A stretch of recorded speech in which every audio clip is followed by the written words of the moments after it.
If you worry about what other people think, soon enough, you will be on the sidelines of your life. Welcome to the Millionaire Woman Show, where we'll be discussing leadership, business, human potential, inspiring you to live rich from the inside out. Unlock your creativity, stretch out of your comfort zone, break through your barriers, take inspired action, and achieve epic results. Now here's your host, three-time best-selling author, speaker, and certified executive coach, Debra Kasowski.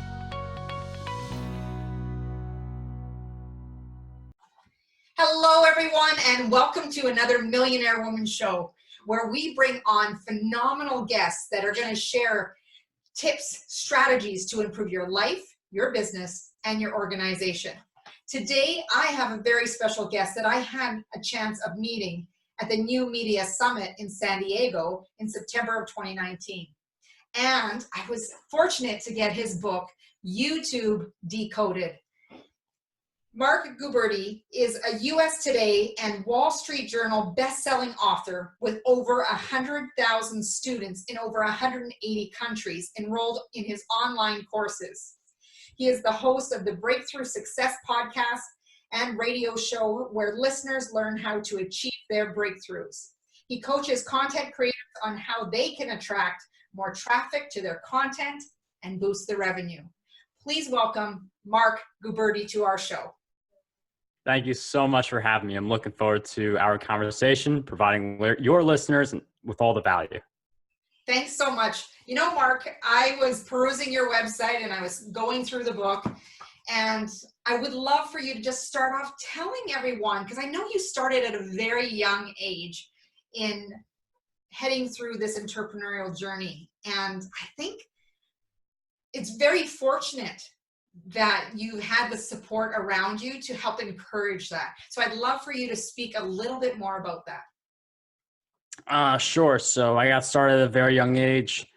As Debra mentioned, a ton of support. I mean, my parents encouraged me every step of the way. My brother was also an entrepreneur, and they were encouraging. We shared different things together. We do our brainstorm mastermind sessions, and my brother will always share some kind of tool that's useful, and we'll just talk together and see how we could all help each other grow and hit all of our different goals. So having that kind of family set up is definitely very useful for me to propel and get to where I am now. So I'm very lucky to have that support system.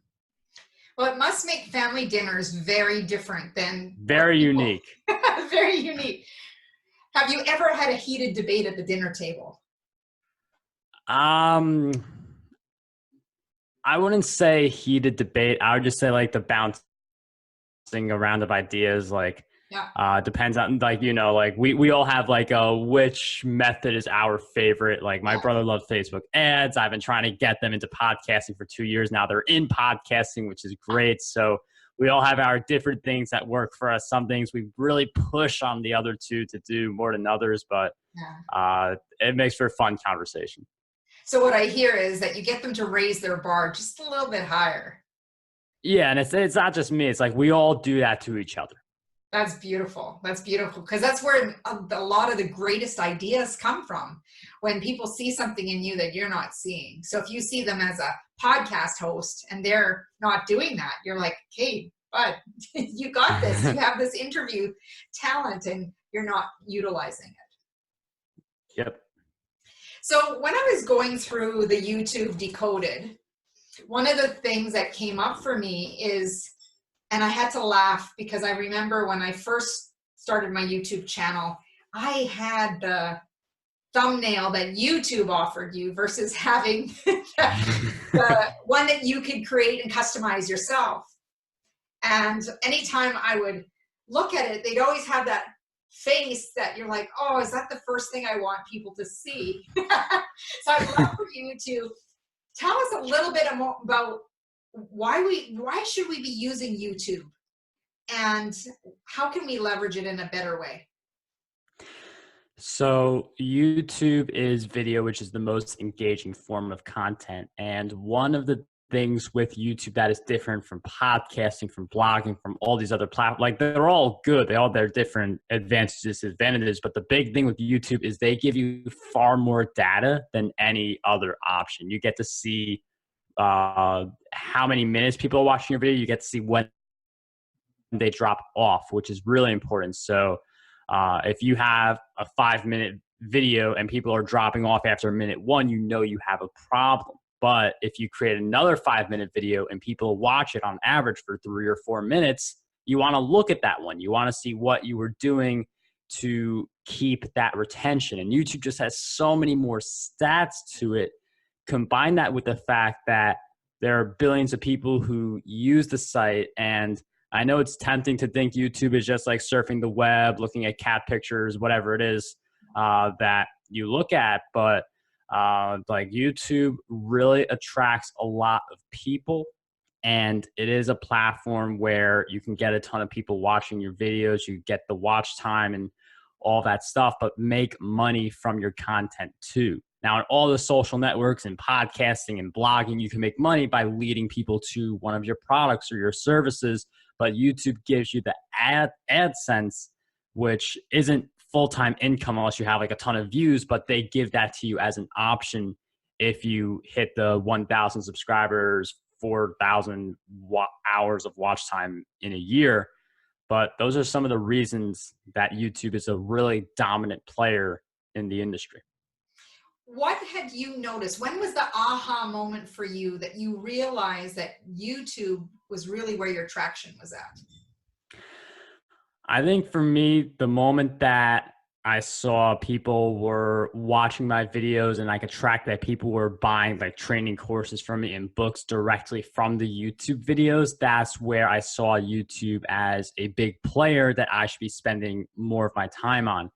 And it's one of those things where you could be grinding for a while and not see too many results. But when you have that one video that's optimized, that you did your research on and you made it a great video, that's the video that could really take off your channel, like make it take off, and then create more videos just like that when your channel is going to propel even more.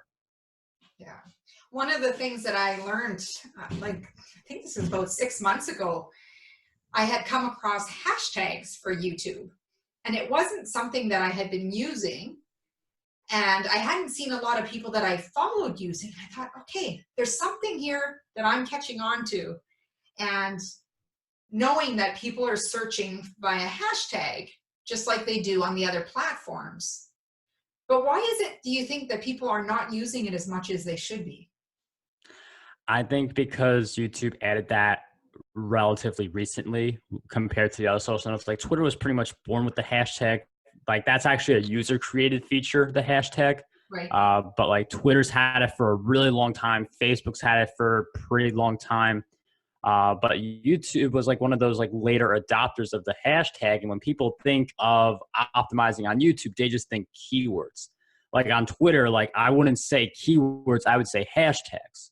While on YouTube, you would just say keywords and think that's good enough. But you're allowed up to 3 hashtags for a YouTube video. And with fewer people knowing that hashtags on YouTube are a thing, it's easier for you to rank for those versus the keywords that everyone knows. Right. So you should be jumping on the hashtag bandwagon. Yeah. It's very easy. Just pick 3 of your favorites based on keywords. Yeah. So one of the things with, I was listening recently to Gary Vee and another podcaster, and they were talking about how we're not leveraging LinkedIn in the way that we should be, and also utilizing YouTube with LinkedIn. Can I get you to speak a little bit more to that? Sure. So the way I like to use LinkedIn with YouTube is there's a few ways. One is I can say that I'm coming out with a video tomorrow. Make sure you go check it out on my channel. You can subscribe and hit the notification bell so you get updated when that video and others come out. So that's the way I use LinkedIn to grow my YouTube channel. On the day the video comes out, you could briefly talk about the video and link to it in the comments.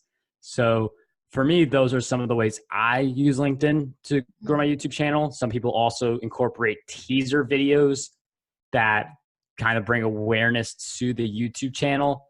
So it's pretty much based on how much content you create on YouTube, and then being able to promote that content, like tease that content, like a trailer for it on LinkedIn. And I would also say like post on LinkedIn, write some articles on LinkedIn, because if people see you're posting like the video stuff, some people just stay on LinkedIn and they'll say, oh, wow, you also have articles and stuff that I'll read and comment on. You get some clients that way also. Mm-hmm. What has been your greatest success with LinkedIn or YouTube? I'd say the greatest success with YouTube was when I saw that people were buying the courses that I put in the description, and I could directly track them from YouTube. It's like I would promote the video, and then like maybe a few minutes later, I'd see a sale come in. So being able to see that the message is resonating and being able to see that success is happening, it's like a snowball effect, and it keeps building over time. Right. And what platforms do you use for your online courses? Do you use your own website, or are you using other forms? I use practically everything under the sun. I use Udemy. I use Skillshare.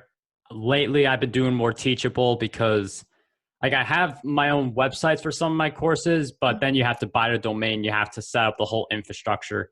Right. Teachable for me is the easiest because you have full control. Udemy and Skillshare are good if you're starting out. They're both free, but you have a little less control over like how you make revenue, pricing of courses, etc. Mm-hmm. Teachable gives you the most control, and the infrastructure's all right there. Right.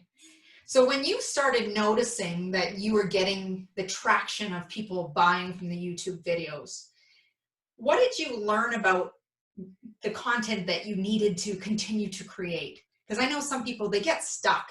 They're like, okay, I don't know what content people want. So obviously there's got to be some feedback that you started receiving that led you to developing the next course and the next course or the next book. Yeah. So I would say for that, part of it is that when you look at the comments section, if you see people suggesting a video idea, those are the kinds of ideas you want to jump on. And by jumping on those ideas, you tell your community that, hey, I listen to you, you're important to me. And then you get more fans. And then it's like your whole audience gives you content ideas. Now, another side of this is it's a mix of, you want to create the video that pleases the people who, like if I want a video idea from someone and they create it for me, I'm going to be really happy. But at the same time, you want to optimize for the YouTube algorithm. So one of the things I do before I create any video is I will use vidIQ to see which keyword I should focus the video on. So for instance, if you see like content marketing, that keyword is one of those, like there's a lot of demand for it, but not as many videos. Mm-hmm. On the other hand, if you type in something like YouTube marketing, sure, so many people are going to search that and they're going to want that information. But there are so many people who have already covered that topic where it's harder to stand out if you're a new channel that, is just getting started, doesn't have a big audience behind you yet. So you want to be strategic about which keywords you choose when coming up with the video ideas. Mm-hmm. So you want it to be that it's a big search that people are looking for, but not necessarily a lot of video. Exactly. High demand, low supply. Okay. So the other thing is, I know I've heard people talk about getting their YouTube channel claim their name. What do they mean by that? Claiming their name, I mean, that's something in the YouTube settings where, it's been a while since I've done that for myself, but it is something in the YouTube setting. It's you having your domain where it's like youtube.com/Marc Guberti, for instance, being able to claim that part you have of the to URL. have a certain number of subscribers to be able to do that. Is that correct? You could do that, I believe, at any moment. Oh, okay. So we talked a little bit about YouTube. There is one more question I wanted to ask you about with YouTube is the collaboration videos that you mentioned in the book. That is something new to me. I know like about joint ventures and different things like that, but I've never heard of collaboration videos and how you go about doing that. Can you share a little bit more about what that's about? Sure. So there are a few different ways to do it. The traditional YouTube route is to find someone with a similar number of subscribers as you and reach out to them and say, let's do a video together. So if we wanted to do like, really basic idea, 10 ways to get more Twitter followers. I say tactic number 1, you say tactic number 2, I say tactic 3, you say 4, and we continue that loop. So that's one way that people like, you see both creators in the video, they're both pretty prominent. And it goes on my channel, like one video goes up on my channel, then maybe we do like 10 ways to get more Facebook likes on your channel. Again, super basic ideas just to illustrate the concept. Some people, they'll do the collaboration where they will actually meet up in person for something. So like some people, like they'll do a sport together. If they're like two big people in like the same sport, they will group up and play that sport together in like some place where they meet together. So those are some options for collaborations. That's how I see a lot of YouTubers do it. With podcasting, it's a little different because you're already talking with the person, so you have an opportunity to turn that into a video. Now, one of the things you can do is take the podcast episode, make it a video, put it on YouTube. It's one of those things you hear a lot. But what I would recommend instead is, this takes a little more work, but if you like don't have any content coming up on your YouTube channel, you want easy collaborations, this is how you do it. You take pieces of the interview in video format and you make them the video. So like if I'm talking for like 4 to 5 minutes about something that's, a good topic, you make that the video, you add some extra commentary, and now all of a sudden your podcast listeners have a reason to go to your YouTube channel. Because if you do a podcast and you take that podcast, same thing, and you put it on YouTube, why is someone from your podcast going to go on your YouTube channel when it's just the same content? The only difference is you get to see the people. And with YouTube, why would someone just watch the video of the same interview only to listen to audio format of the same interview? So if you create that slightly different content, you gave people a reason to go to both of them, and you can use one of them also to tease the other based on which one you release first. So that's something you could do with a podcast, and you could even ask one of your questions based on a keyword. So I had someone on my Profitable Public Speaking podcast, and I asked them something like, how do you get more leads with LinkedIn? And I asked him that question because it was like getting leads with LinkedIn or something. I forget the keyword now. It was a good keyword. So we made the video. That's what I framed the video on. But it was this bigger thing about how to use LinkedIn to get on stages. So I was able to tease the episode at the end of that video. Right.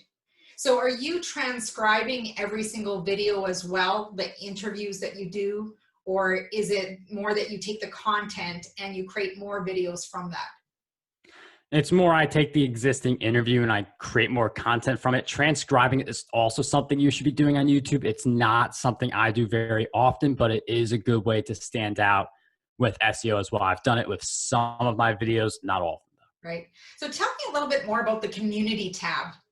I know that there's a way to engage more than just the comments under the videos. How can people get more traction and engage with their current subscribers? So the community tab is, if you think of like posting on Facebook, that's pretty much the same thing as the community tab. So you could post like just like a text post and pictures, which isn't video. And a lot of people think YouTube is just video. So with the community tab, you could do a few things. You can tell your audience like, hey, I'm coming out with a new video tomorrow. Because one of the things people feel like they have to do to stay in front of people is to create a ton of videos. And this is where you may hear something like, oh, if you create daily YouTube videos, you're always going to be in frame of mind of the viewer. But if you create, like, let's say 2 videos per week, and then each day, the day before, you're posting something in the community tab saying, oh, the video is coming out tomorrow, that's going to appear on people's YouTube feeds. So instead of creating all these videos, you can use the community tab to stay frame of mind while telling people about your next video. You could also use the community tab to say, you know, like I'm looking for video ideas. What do you guys want me to do a video on next?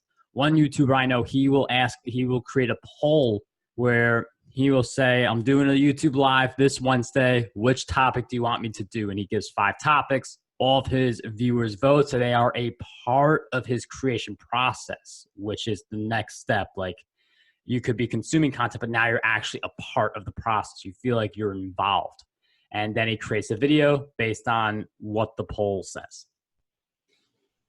Wow, there's so many things running through my head about, okay, what do you got to do next? What are the top 3 things do you think that people should be using when they use YouTube to make sure that they're starting to gain that traction, getting more subscribers, and really delivering that value that they have in their hearts? So I'm going to base this on the algorithm, what they care about. There's a lot of things the algorithm cares about, but at the end of the day, the most basic things are watch time. So how much of a video will someone watch? If you have the 5-minute video, someone's only watching 30 seconds, YouTube's not going to recommend it. The other thing is YouTube needs people to click on your video to keep you in there, because if YouTube shows you a bunch of suggestions, but you don't watch any of their videos based on what they suggest, you're not going to be on the site very long. YouTube doesn't like that. So to answer your question, the things that matter and the things you should really focus on are title. And that means knowing what keyword you're going to use based on vidIQ and making sure you incorporate that keyword in the description and you make that keyword a hashtag. So title, thumbnail is another big one, because if YouTube sees you have like a 2% click-through rate on your thumbnail, which is something you can track on YouTube. It's amazing how much data they give you. If you only have a 2% click-through rate on your thumbnail, they're not going to show you as much. They'd rather show the person that has a 10 or 12% click-through rate, which is something I got for my dividend investing video, where I do some math about how you make 6 figures with dividend investing, just the math behind it. And when you see a thumbnail works like that, in my case, I used that same thumbnail, slightly different, and my click-through rate has been a lot higher ever since I incorporated something that already worked. So that's why it's important to look at your data, see what's working, copy that. So title, thumbnail, and finally creating a video people will watch. Because it's one thing, valuable content, I feel like is something that is overblown. Like, people know valuable content, and I feel like I really want to say that it's easy to produce valuable content. I feel like it's easy to just share a few really good thoughts, but how do you keep people engaged in watching the video? That's done through really good editing. That's done through really good advice. That's really tailored to the person. So less fluff, more into the action, more into what you want to say. Sometimes fluff is good because, maybe you're an entertainment channel, and in that case, it's good to have some of that stuff, a lot more editing effects, but it definitely depends on what kind of channel you want to be. I would recommend be a YouTube viewer and watch other people's videos and really see what grabs you in your niche, and then apply that to your channel. Got it. So do you have a checklist or things that you follow when you're preparing your YouTube videos? And how often are you producing them? I like to do videos twice a week. I've done all the variety. I've done daily videos, but that burns you out. And you have the community tab, which makes a lot more sense. You stay in the presence of your audience. And the thing with daily videos is it's also harder to promote them. So you could have a string of videos that have less than 10 views if you do daily, or you could have 2 videos that get 50 views. Now, obviously we could increase those numbers based on your audience size, but the idea is if you only produce 2 or 3 videos each week, it's easier to promote them for a longer period of time. So that's my video frequency. There's a resource called TubeBuddy, which has a built-in checklist. So I'm making sure I do the keyword research. I have it in my description. I have an end screen, which it's at the end of my videos where it's it tells people to subscribe to my channel. There's a button people can click to subscribe. 2 videos pop up. So something where it's at the last 15 seconds, people can continue watching content from my channel. instead of whatever the YouTube algorithm suggests, which risks pulling people away from my channel. So I always have that. I like to do YouTube cards, which if you've ever seen in the middle of a video, like another video pops up on the upper right-hand corner, that's a YouTube card. So there are a bunch of different things that I use as a checklist. I like to just use TubeBuddy. I believe they have the built-in checklist within the YouTube dashboard when you're doing a new video. Okay.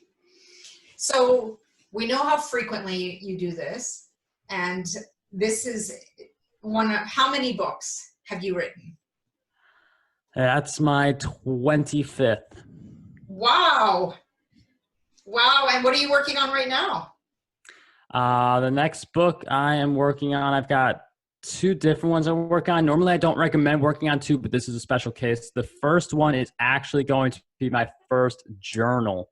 So like you fill in like stuff, I'll ask prompts and stuff like that. I'll be around business.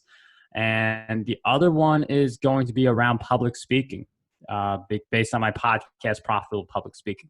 Right. So how many podcasts do you have? Let's switch gears from YouTube for just a moment. I'd like for people just to get to know some of the things that Marc is up to and what he does for fun.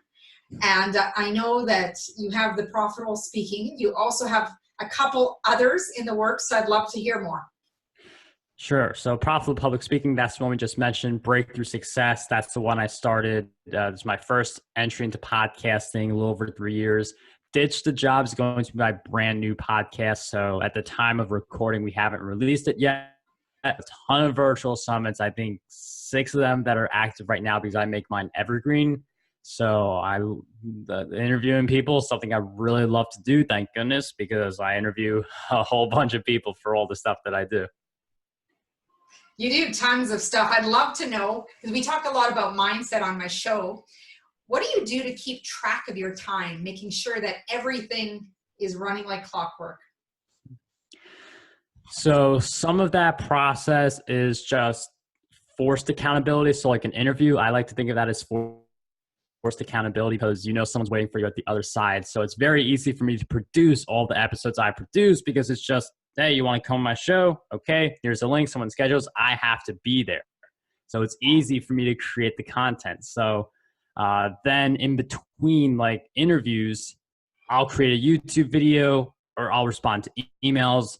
I'll make sure I have something just wasting that time. So the interviews are really important for me to just frame the rest of my day. And then it's just a matter of like the night before I go to bed, making sure I'm clear on all the different things I have to do. Like it's a big list, but then I pluck out that list to like the 3 things that I really have to do. Because you get stuck on like stuff that, you know, you feel like you did something good, like if you hit a check mark, but 6 months you forgot about the big project. So I write the whole list the night before, really pick the 3 things that I have to do for the day to be a success. And what do you do for self-care? Like to keep yourself on track, keep your mind clear so that you can write, so that you can interview? I mean, the only thing I really do outside of family, outside of the business work that I do, I mean, also school. So I do some pool at school, but the thing that really gets the most of my time is fitness. So I'm a very avid runner. I'll run like a whole bunch of miles each week. I'll sometimes hit 100 miles in a given week just because it's something that I love doing. Like for some people, they play video games. Me, my outlet, my thing that I love doing is running, and it's been very rewarding for my business also because you know I just come in with such a better mindset after I run. Yeah. It's like life and endurance, right? Yeah, I mean, running is literally the entrepreneurial mindset. If you run a big race, I know Debra and I, we were talking about a half marathon we just conveniently happened to be doing together, not planned at all. But I mean, doing a run like that, I mean, it's really entrepreneurial mindset in one race. Yes. Yeah. December 8th, the New York City Run Apple Half Marathon. We are going to meet up. And then I'll meet you at the end because I will be way behind you. But I'm very excited to be sharing that experience with you because we can share a bunch of notes on that. That'll be a lot of fun. Yeah. So with podcasting, because I've been podcasting over 3 years, you have several podcasts. What is your greatest 2 lessons that you take away from podcasting? Wow. I'd say the first big lesson is how important relationships are, because I'd say a lot of the stuff that's happened to me, a lot of the stuff I've learned and stuff like that, not possible without the relationships I've built. There are a few things that I'm good at where I hired a coach first, did stuff on my own, and now I'm good at it and able to teach other people. And a lot of those connections initially happened from podcasting, like New Media Summit, where we both met. I would not be there, and I would not be going back to like different things like that if it weren't for the podcast. So relationships are so vital. And I'd say another big lesson is that idea of forced accountability, where you've got people waiting for you for the interview, which makes it so much easier for me to produce the content. But one of the things that you may recognize, the Jim Rohn quote, you're the average of the 5 people you spend most of your time with. I honestly count the podcast as one of those 5 people, because that's just how much time I spent interviewing people. And depending on who you interview, I mean, these are people who can literally up level you just by like saying really motivational things, connecting you with the right person, becoming your coach or something like that. So, I mean, podcasting is really incredible. Those are just 2 of the many lessons I've gotten from it. So how do you continue to nurture the relationship with those people who've been your guests? So obviously this gets more difficult as you do more episodes, because I've interviewed hundreds of people. Yeah. Debra, I'm sure you've interviewed a ton of people as well. And I mean, it gets difficult. One thing that there are a few different ways to do it. First, I'd say there are people who you want to see if you want to keep the relationship. So like, I'll always tell people their episode's out. And then if they reply, that's someone I want to build a relationship with. If the relationship stops there, that's fine. Like, you were on my show, I had a good conversation with you. Right. But I'd rather focus on the few relationships that are going to be the most impactful.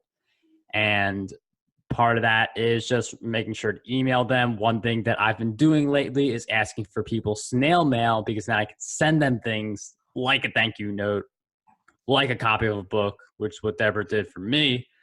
So you can send them things in the mail, which not many people are doing right now. I mean, email is so easy to do and it's effective because it's such an easy way to communicate with people. But getting something in your snail mail, very, very powerful. Yeah. It's like that. They call that lumpy mail, right? Because if you put something in there, they want to open it because they're not expecting it. They expect to see a bill. Yeah. Generally, right? Or a flyer. So if you want to stand out for the crowd, you got to be doing something different.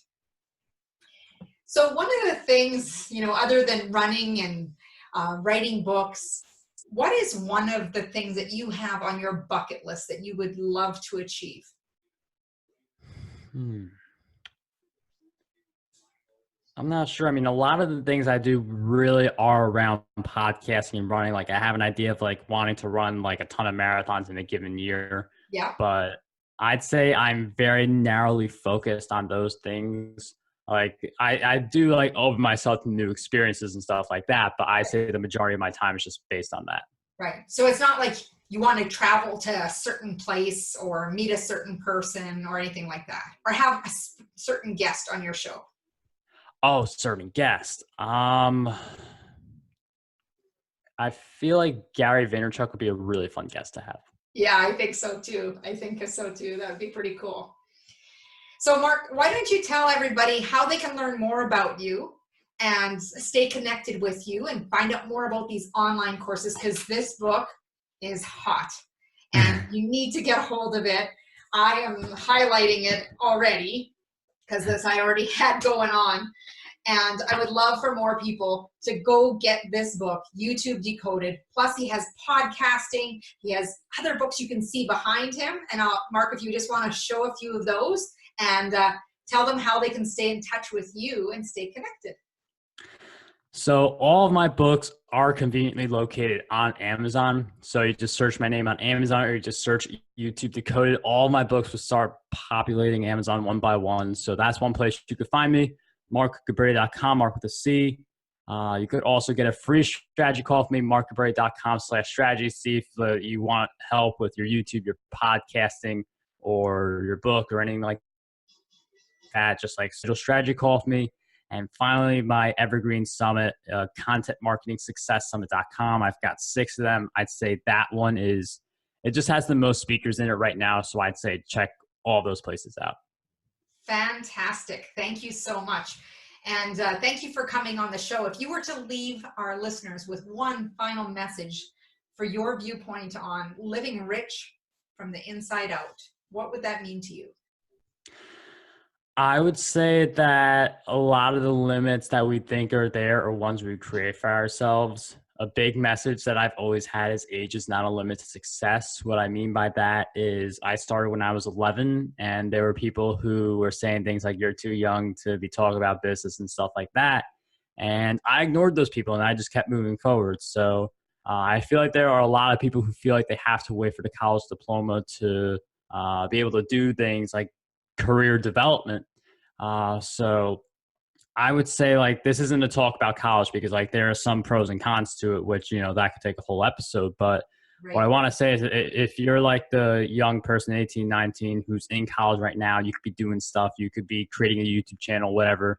If you're an 18, 19-year-old who's not in college, same thing. Go out there, whether it's a YouTube channel, podcast, whatever it is related to your passion, you can create a business around that. So age is not a limit to success. And if you feel like you're limited in any way, it's more of a mindset limitation. There are people who have come from crazy circumstances.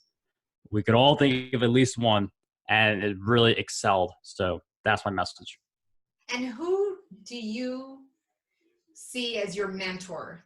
The person who's given you the greatest guidance, whether you've had contact with them personally or through reading? Definitely my whole family. I mean, they're there for me every day. Excellent. Excellent. Thank you again, Marc Guberti on the Millionaire Woman Show. Thank you for joining us. And go over to my website at www.debrakasowski.com to get your free 3-mini video course of making habits stick.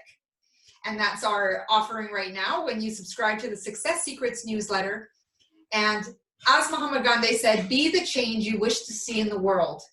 Go over to iTunes, subscribe, write down some notes, share it with Marc and myself so we can continue to produce this great content and share it with the world.